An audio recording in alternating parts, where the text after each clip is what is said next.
Despite political unrest, the Indian market is still interested in Ukrainian products. Russia has invaded Ukraine for over 2 weeks, and the United Nations have taken action. These actions have included voting, with a huge majority backing it. India is the world's biggest democracy, but it abstains in every vote.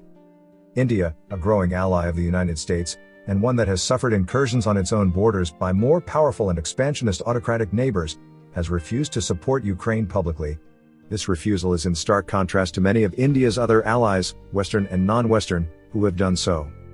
India has never taken sides, preferring to stay neutral in international politics. New Delhi will not abandon Russia no matter what the U.S. government says or does, because India is based on history and strategy which play a huge role in deciding its policy. The discourse of the UN votes demonstrate the tricky balancing act that New Delhi faces.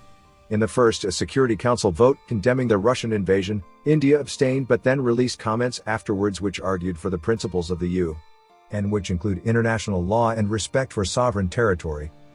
India's votes have put it at odds with all of its new security partners, especially the US.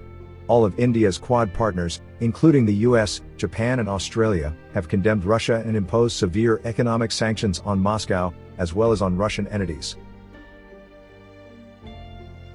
India is unlikely to vote against Russia. India has a strong pro-Russian sentiment which stems from the country's post-colonial history. This is largely because British colonial rule left India with a negative opinion of the West. The deep Indian strategic empathy toward Russia transcended into anti-Americanism during the Cold War, and India sided with Moscow than Washington, despite officially being one of the leaders of the non-aligned movement. Russia enjoyed considerable support across the Indian political spectrum, and this consensus still exists today in the country's discourse on Ukraine. In the 1960s and 1970s, India viewed the Soviet Union as an ally of convenience. The Soviet Union had a long history of vetoing UN Security Council resolutions in support of India's interests. The perception of the United States was reversed. While it did play a supportive role during this time period, it also played a more active military role in regions nearby, making them less trusted by many countries in the region. Soviet support to other countries was inconsistent, and they sometimes abandoned countries in favor of others. They would also take an unbiased stance in order to remain neutral. The Soviet Union also cooperated with the U.S. on nuclear proliferation, which targeted India but not as much as it did the U.S. However, Indian people haven't given much attention to this complicated history of Soviet involvement. India imports armaments mainly from Russia because of its close historical ties. India is heavily reliant on Russian technology, and it is something that they have to take into account in the event of a crisis surrounding geopolitical battles. Russia has long been a risky partner for India, as its behavior in its near abroad is increasingly unacceptable, at the same time that Russia's warm relationship with China increases likelihood of hostile confrontation. Since 2014, when Russia began selling equipment to China, friction between India and China has only increased.